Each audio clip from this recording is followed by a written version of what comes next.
By 1800, Jews in Europe had survived 15 centuries of expulsion, forced conversion, and massacre. Yet they controlled a disproportionate share of Europe's banking networks, dominated certain intellectual fields, and held influence far beyond their tiny population. The question historians avoid asking is not whether this happened, but how. And the answer is not genetics. It is something stranger. One number coming up later in this story is so startling that when economic historians first published it, they were accused of fabricating data. We will return to that number. There is a cognitive pattern documented in Jewish communities across 4 continents that does not appear with the same intensity in any other diaspora population. Educational psychologists have measured it. Economists have tracked its effects. Anthropologists have tried to explain it. By the end of this, you will know exactly what creates that pattern, why it emerged, and why most academic disciplines refuse to connect the historical dots. In the winter of 70 CE, Roman legions under Titus gutted Jerusalem. The Second Temple burned for days. Jewish sovereignty in the land of Israel ended. What followed was not extinction. It was 2,000 years of survival under conditions that should have erased the culture entirely. Instead, the culture adapted in ways that rewired how its members think. Start with literacy. In the 1st century, literacy rates across the Roman Empire hovered between 5 and 10%. Jewish male literacy was near universal. The reason was religious obligation. Jewish law required every father to teach his son to read Torah. Not the priest class, every father, every son. This was not a cultural preference. It was a commandment with theological weight. By the 4th century, the Talmudic academies of Babylon had formalized this into an entire system. The Babylonian Talmud, compiled between 200 and 500 CE, is not a scripture. It is a multi-generational record of legal argumentation. Rabbis debating contract law, property disputes, ritual obligations, criminal penalties. The text preserves majority opinions and minority opinions. It records dissents. It teaches students to argue both sides of a case, then choose the stronger position based on evidence and logic.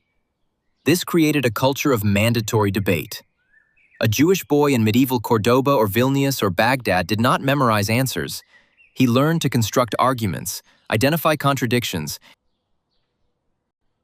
and defend interpretations against counterarguments.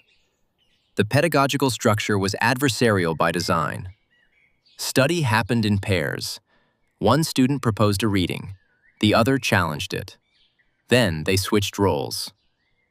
Contrast this with the educational model dominant in medieval Christian Europe. Literacy was confined to clergy and a narrow aristocratic class. The method was rote memorization of Latin texts. Questioning church doctrine was heresy. The culture rewarded obedience and conformity. Intellectual originality was dangerous. Meanwhile, in the same centuries, a Jewish child in a shtetl in Poland was being trained to dismantle arguments and reconstruct them from first principles. The cognitive toolkit was different: abstract reasoning, comfort with ambiguity, the ability to hold multiple interpretations in mind simultaneously, pattern recognition across dense texts, verbal fluency in debate. But this alone does not explain the outcome. Mandatory literacy and Talmudic pedagogy created a cognitive foundation. What turned that foundation into disproportionate representation in banking, science, law, and philosophy was a second factor: occupational restriction. Starting in the 11th century, European Christians faced a theological problem. The Catholic Church banned usury, defined as lending money at interest. Canon law was explicit. A Christian who charged interest on a loan committed sin. But economies need credit. Merchants need capital. Kingdoms need loans to fund wars. Someone had to provide that capital. Jews were excluded from most guilds. They could not own land in many regions. They were barred from agriculture in others. But they were permitted, and eventually required, to engage in money lending. Not because Christians respected Jewish financial acumen, because Christians needed the service and considered the sin transferable to the outsider. This was not a choice. It was a trap that became an advantage. Moneylending requires numerical literacy. It requires contract enforcement. It requires record keeping. It requires risk assessment. These are cognitive skills, and Jews had spent a millennium developing adjacent skills through Talmudic study. Contract law, logical argumentation, textual interpretation, abstract reasoning about obligation and penalty. The migration from Talmudic reasoning to financial reasoning was not a leap. It was a lateral move. A culture that had trained its population to parse dense legal arguments about property and debt was now applying those same cognitive tools to actual property and actual debt. By 1300, Jewish financiers were operating across Europe. The Hanseatic League used Jewish intermediaries. Italian city-states borrowed from Jewish banks. English kings mortgaged crown lands to Jewish creditors, then periodically expelled the Jews and seized the records to cancel the debts.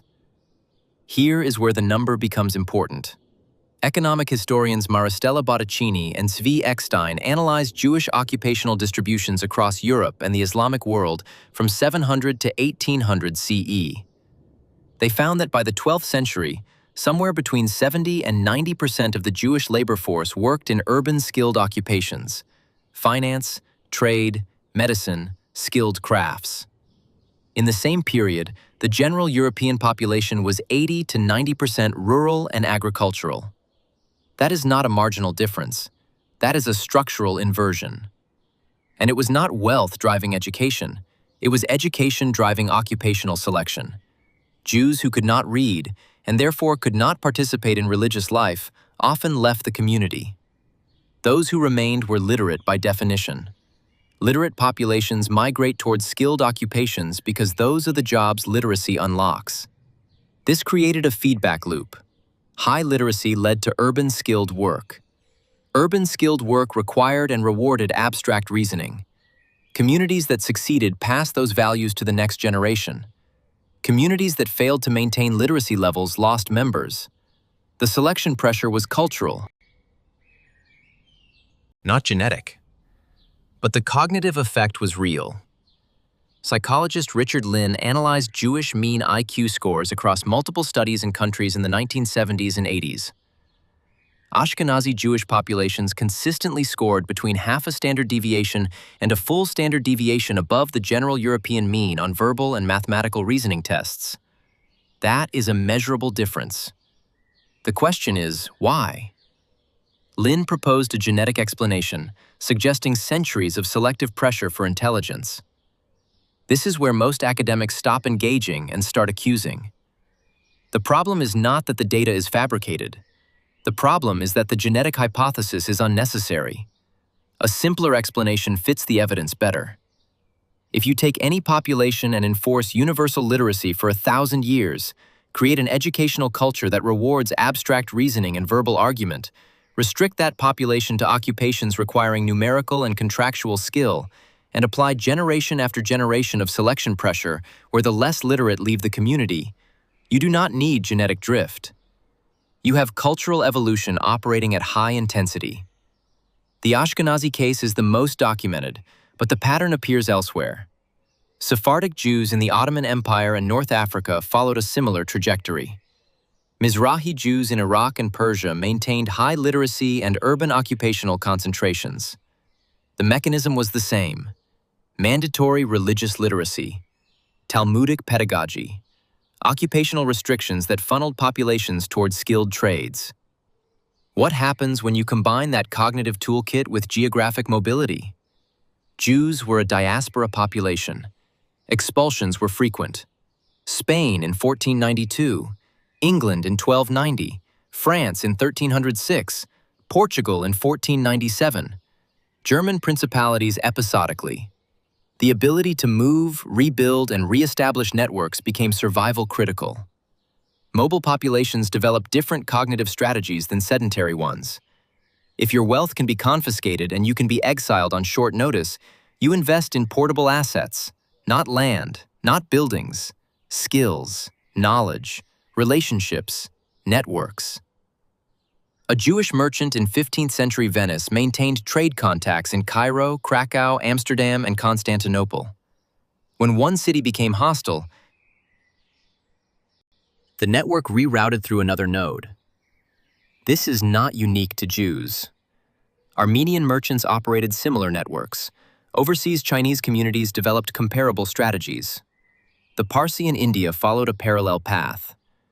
But the Jewish case combined diaspora mobility with a pre-existing culture of literacy and legalistic reasoning. The combination was unusual. Now, add persecution. Persecution is cognitively toxic to most populations. It crushes initiative. It enforces conformity.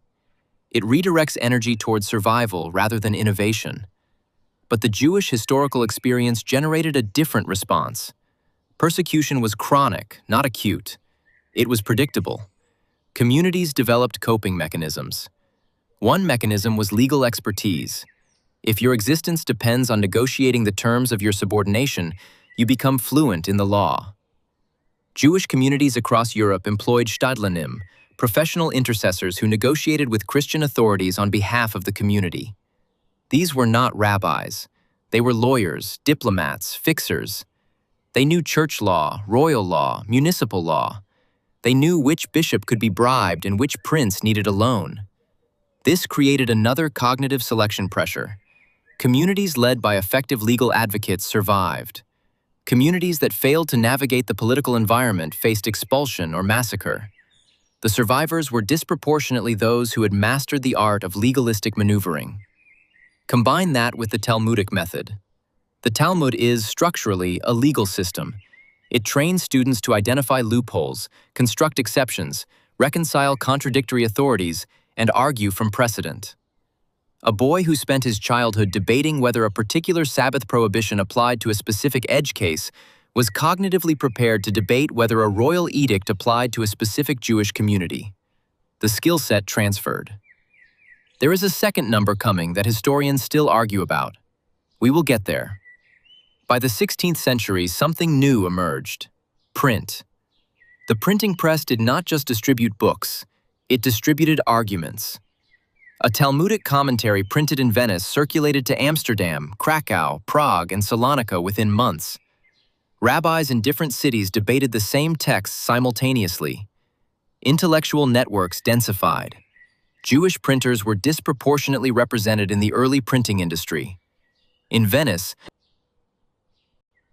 the Bomberg Press printed the first complete edition of the Babylonian Talmud in 1520 to 1523. Daniel Bomberg was a Christian, but his editorial team was Jewish. The typesetters, editors, and proofreaders were Jewish scholars. They were the ones who could read the Aramaic, identify textual variants, and insert marginal notes. Print accelerated the feedback loop. More texts meant more debate. More debate meant more intellectual ferment. By 1600, the volume of Talmudic commentary being produced exceeded the volume of the Talmud itself. Commentaries on commentaries. Super commentaries. Responsa literature, where rabbis answered legal questions from across Europe and North Africa, creating a distributed case law system. This is where the cognitive divergence becomes visible in the historical record. Jewish intellectual production in the 16th and 17th centuries was overwhelmingly legalistic and textual. Christian intellectual production in the same period was increasingly empirical and experimental. Galileo, Kepler, Bacon, Descartes, the scientific revolution. Jews contributed almost nothing to the scientific revolution. Why? The skills did not transfer. Talmudic reasoning is legal and linguistic. It analyzes texts. It constructs interpretations. It does not build telescopes or dissect cadavers. The cognitive toolkit that made Jews effective in law, finance, and textual scholarship did not prepare them for experimental science. But then the Enlightenment arrived, and everything changed. The Enlightenment opened European universities to Jews. Slowly, incompletely, but it opened them. In 1743, Moses Mendelssohn arrived in Berlin. He was a hunchbacked son of a Torah scribe. He taught himself German, Latin, French, and English. He read Leibniz and Locke. He published philosophy. He became the first Jew admitted to the Prussian Academy of Sciences. Mendelssohn did not abandon Judaism. He argued for a reformed Judaism compatible with Enlightenment rationalism. His program was called Haskalah, the Jewish Enlightenment.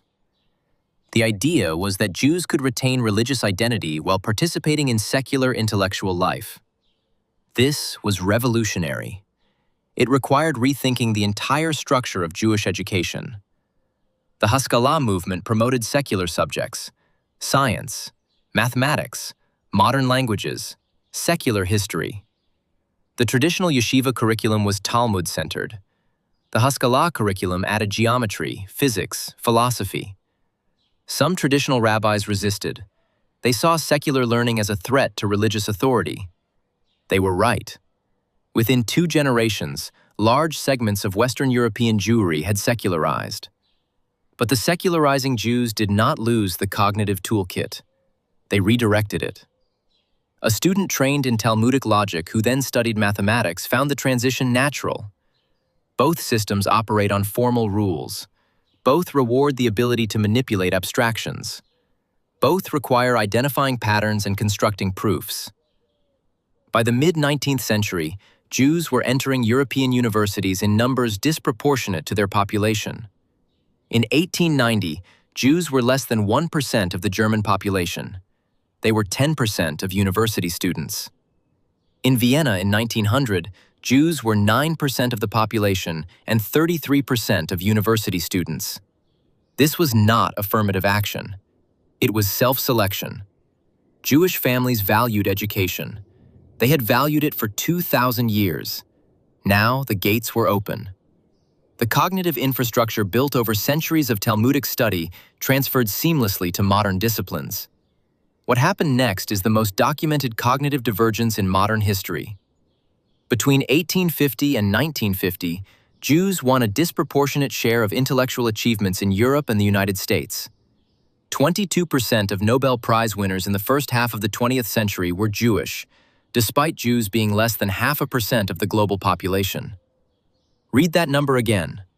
22%. From 0.5%. The fields were not random. Physics, chemistry, medicine, economics, mathematics. These are fields that reward abstract reasoning, pattern recognition, and the ability to work with formal systems. These are exactly the cognitive skills Talmudic pedagogy had been training for a millennium.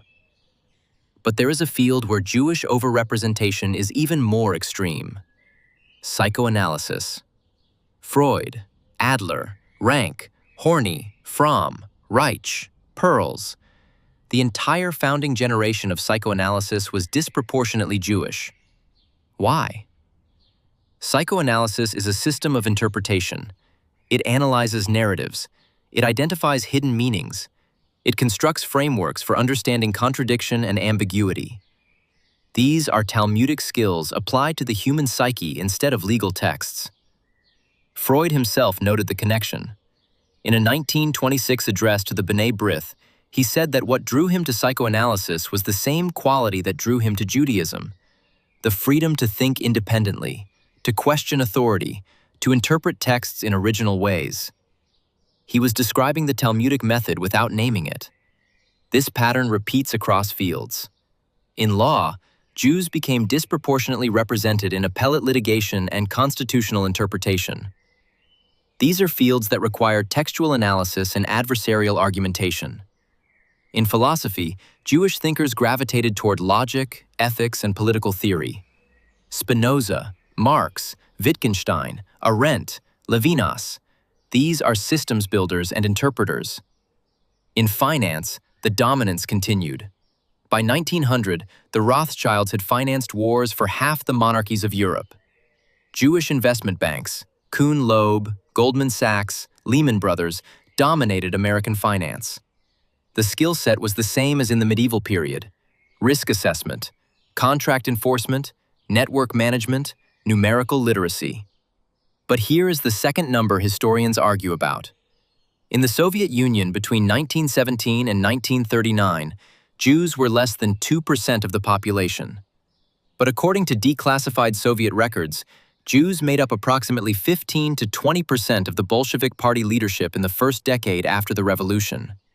Trotsky, Zinoviev, Kamenev, Radek, Litvinov. Anti-Semitic propagandists inflated this into a conspiracy theory, claiming Jews orchestrated the Russian Revolution.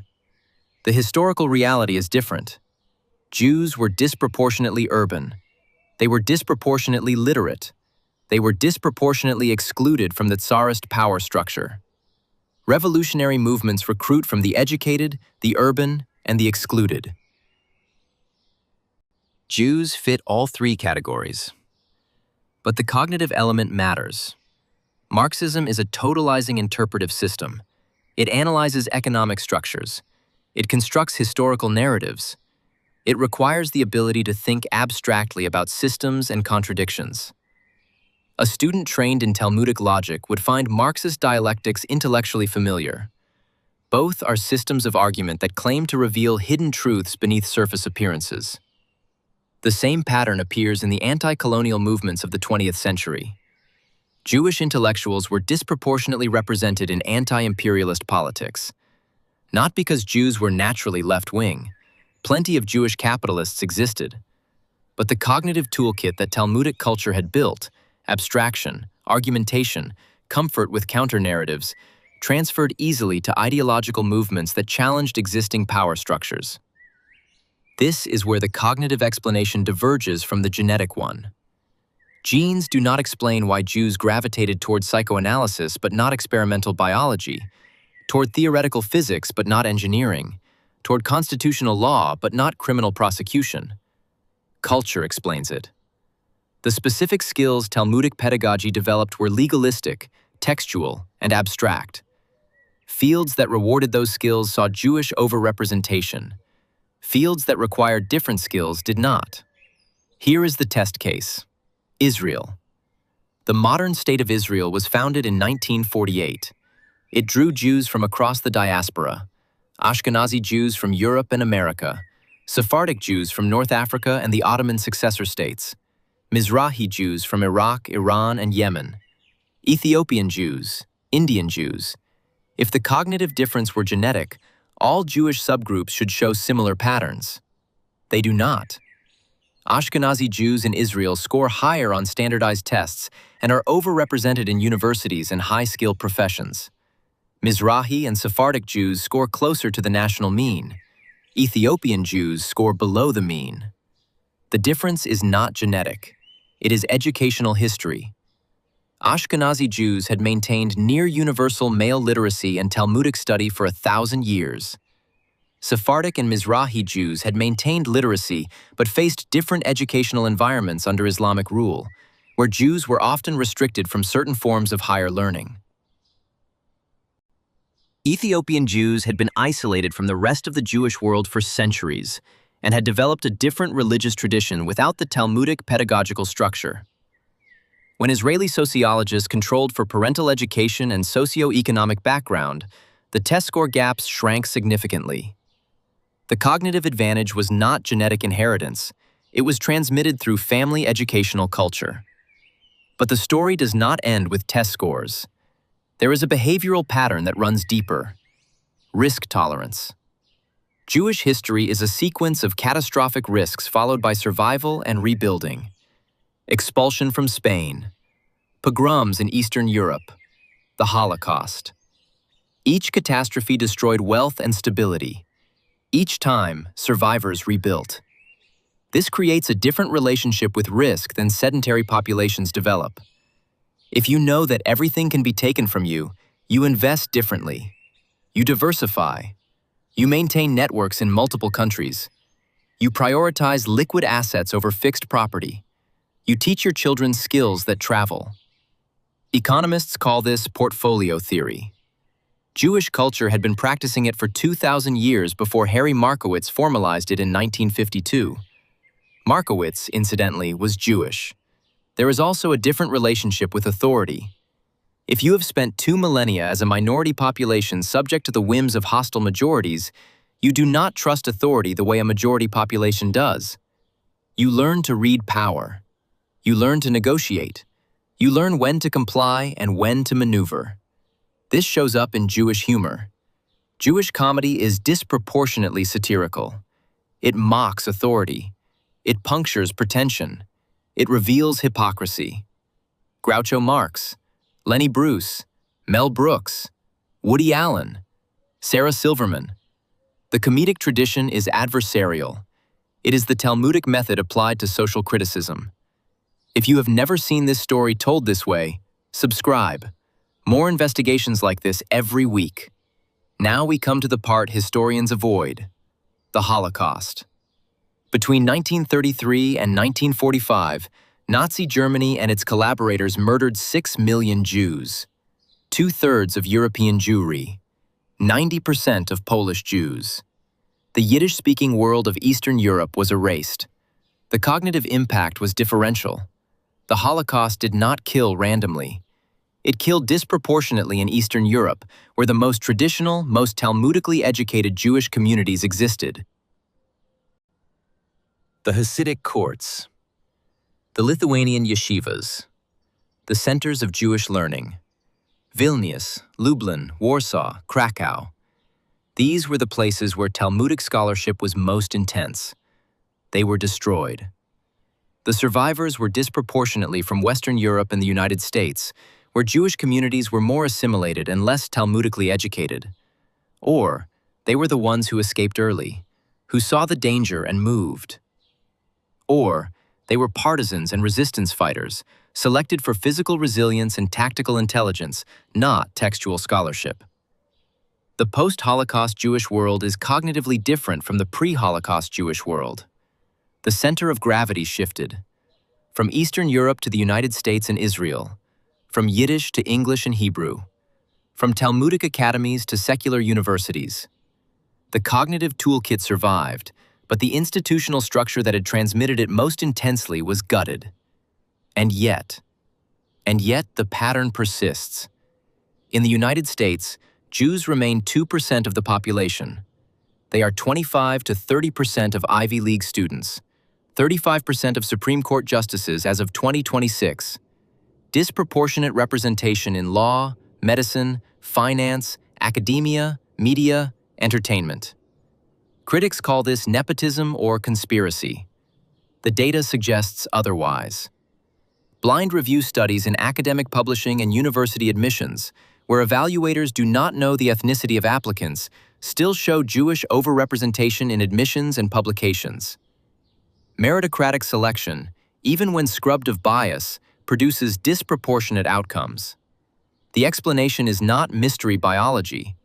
It is culture that transmits specific cognitive values.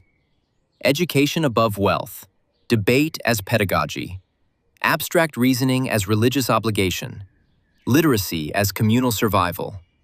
These values compound over generations, but there is a cost.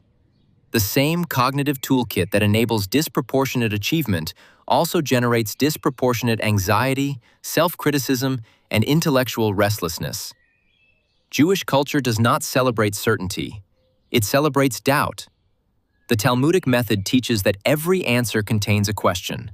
Every resolution is provisional. This makes for effective lawyers and scientists. It makes for neurotic individuals. Woody Allen is not an aberration. He is a recognizable type. The overeducated, self-interrogating, perpetually dissatisfied urban intellectual. This is what happens when a culture selects for 1,000 years for people who ask uncomfortable questions. There is also the outsider effect. Jews remain, in most contexts, a minority. Even in environments where they are numerically dominant, like certain university departments or industries, they remain culturally marked as other. This produces a doubled consciousness, participation and observation simultaneously. Sociologist Georg Simmel, himself Jewish, wrote about this in 1908. He called it the stranger. The stranger is inside the society but not of it, close enough to understand, distant enough to critique. This is a cognitively productive position. It generates insight, but it also generates alienation. Jewish intellectuals in the 20th century were disproportionately critics of the societies they lived in. Marxists critiquing capitalism, Freudians critiquing bourgeois morality, feminists critiquing patriarchy, critical theorists critiquing mass culture. The Frankfurt School, Marcuse, Adorno, Horkheimer, the entire tradition of Western Marxism was disproportionately Jewish. This was not coincidence. It was structural. If you are trained to question texts, you apply that skill to social texts. If you are trained to identify contradictions in legal arguments, you identify contradictions in political rhetoric. If you are positioned as a permanent minority, you notice things majorities take for granted. But there is a trap here. Overrepresentation in critical and adversarial intellectual positions generates resentment. When Jews are disproportionately visible as critics, disruptors, and challengers of established norms, it confirms the stereotype of the subversive Jew. Anti-Semitic conspiracy theories feed on the same data points that historians use to document Jewish intellectual achievement. The most paranoid interpretation and the most generous interpretation both start with the same fact: Jews think differently. The paranoid version says it is a plot. The generous version says it is a culture. The evidence supports the culture hypothesis, but evidence does not stop conspiracy theories. Here is what connects it all. From the destruction of the Second Temple in 70 CE to the founding of Israel in 1948, from medieval moneylending to modern finance, from Talmudic academies to Ivy League universities, the through line is not genetics. It is a self-replicating cultural system that prioritizes literacy, rewards debate, and transmits cognitive skills across generations. That system emerged from religious obligation. It was encoded in Jewish law. It was enforced by community structure. It was refined by persecution. It was turbocharged by Enlightenment access to secular institutions. And it produced measurable cognitive outcomes that persist into the present. The question is not why Jews think differently. The question is, what happens when any population undergoes the same selection pressures? Universal literacy, mandatory education in adversarial argumentation, occupational restriction to skilled trades, geographic mobility, chronic persecution that rewards legal maneuvering, a millennium of compounding those pressures. The answer is, you get a cognitively specialized population. Not because of genes, because of culture operating at evolutionary intensity. Now the contemporary connection.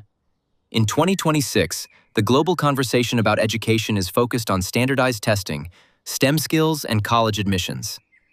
The Jewish historical case suggests that the most powerful educational intervention is not curriculum content, it is pedagogical method. The Talmudic method is adversarial learning. Students argue, they challenge, they defend, they construct and deconstruct interpretations. This is the opposite of passive learning. It is cognitively expensive. It requires more teacher time and smaller class sizes, but it produces students who think independently. Modern education systems, especially in the West, have moved towards standardized testing and large lecture halls. Efficiency over engagement, coverage over depth. The result is students who can memorize but cannot argue, who can follow procedures but cannot question assumptions.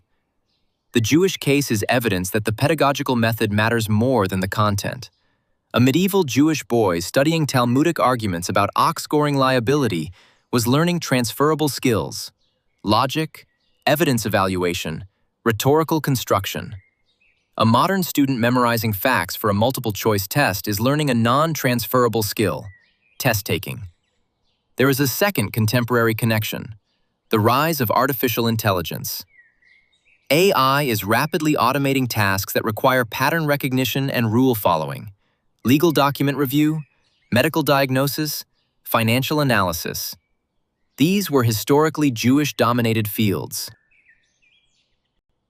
They rewarded the same skills Talmudic study developed. But AI is not good at the deeper Talmudic skill: argument construction in the face of ambiguity. Identifying what question to ask, recognizing when rules conflict, constructing novel interpretations when precedents do not apply. These are human skills, and they are the skills Jewish culture spent 2,000 years refining. If the future economy rewards the ability to operate in high-ambiguity environments, to construct arguments rather than follow procedures, to question assumptions rather than apply rules, then the cognitive toolkit Jewish culture developed is suddenly more valuable, not less. But the darker possibility is that the same toolkit that enabled survival and achievement also makes Jewish populations visible targets. Disproportionate success generates resentment. Visibility generates scapegoating. When economies collapse or societies fracture, minorities with disproportionate wealth and influence become easy targets. This has happened before, repeatedly. Expulsions, pogroms, the Holocaust. The pattern is Jewish success, Gentile resentment, economic crisis, political scapegoating, violence. The cognitive advantage that enables the success also marks the population for elimination when conditions deteriorate. The Jewish response has been portfolio diversification applied to geography. Maintain communities in multiple countries. Maintain assets in multiple forms. Maintain skills that travel. Maintain networks that span borders. This is rational risk management. It is also exhausting. There is a final piece. Israel. The modern state of Israel is the first time in 2,000 years that Jews have had sovereignty and a majority population. The question is whether the cognitive pattern persists when Jews are no longer a minority. The early data is mixed. Israelis score high on international tests. Israeli universities produce disproportionate research output. Israeli high-tech is globally competitive. The startup nation narrative is real. But Israeli society is also stratified. Ashkenazi Jews dominate the top tier. Mizrahi and Sephardic Jews are rising but still underrepresented. Ultra-Orthodox Jews who study Talmud intensely but reject secular education are growing as a share of the population but are economically underperforming. The Israeli case suggests that Talmudic study alone is not sufficient. It is Talmudic study plus secular education that produces the cognitive advantage. The ultra-Orthodox have the Talmudic training, but reject the secular skills. They are literate, they can argue, but they do not have calculus or modern languages. The cognitive toolkit is incomplete. This is the evolutionary pressure reshaping Judaism in real time. Communities that combine traditional learning with modern skills thrive. Communities that reject modernity remain poor. The selection pressure is economic, not biological, but it is intense. And here is the number we promised earlier. Economists Botticini and Eckstein estimate that between 700 and 1300 CE, the Jewish population declined from around 5 million to around 1 million globally. A 70% population collapse. The cause was not persecution alone. It was voluntary departure from Judaism by Jews who could not meet the literacy standard. When Jewish law made literacy mandatory, illiterate Jews faced a choice: learn to read or leave the community. Many left. Some converted to Christianity or Islam. Some simply assimilated. The population that remained was selected for literacy and the cognitive skills literacy enables. This is one of the most intense cultural selection pressures in recorded history. Over 6 centuries, a population pruned itself by 70% based on educational criteria. What remained was a cognitively specialized remnant. That remnant is the ancestor population of modern Jews. Ashkenazi, Sephardic, and Mizrahi Jews all descend from the communities that survived the medieval literacy filter. That is why the cognitive pattern appears across Jewish subgroups despite geographic separation. The selection event happened before the diaspora fragmented. This is not a genetic bottleneck. It is a cultural bottleneck. The filter was educational, not biological, but the effect was just as strong. A population selected for literacy over 6 centuries will be cognitively different from a population not subjected to that filter. The final haunting fact is this: the same cultural system that produced disproportionate achievement also produced disproportionate suffering. Jewish literacy made Jews valuable as financiers and administrators. That value made them targets. Jewish intellectual independence made them critics and disruptors. That visibility made them scapegoats. The cognitive advantage and the persecution are two sides of the same coin. You cannot have one without risking the other. Jewish history is the record of a population that chose cognitive specialization and paid for it in blood, repeatedly, across 2 millennia. The question for the present is whether that pattern continues. In stable, pluralistic societies, Jewish cognitive advantage translates into achievement. In unstable, tribalized societies, it translates into a target on their backs. Tell us in the comments which part of this story they never taught in school. The Babylonian Talmud is still studied in yeshivas worldwide. The same arguments that rabbis debated in the 4th century are debated now. The same pedagogical method that trained medieval Jewish boys to argue about ox-goring liability is training modern Jewish students to argue about constitutional interpretation. 2,000 years. The chain is unbroken.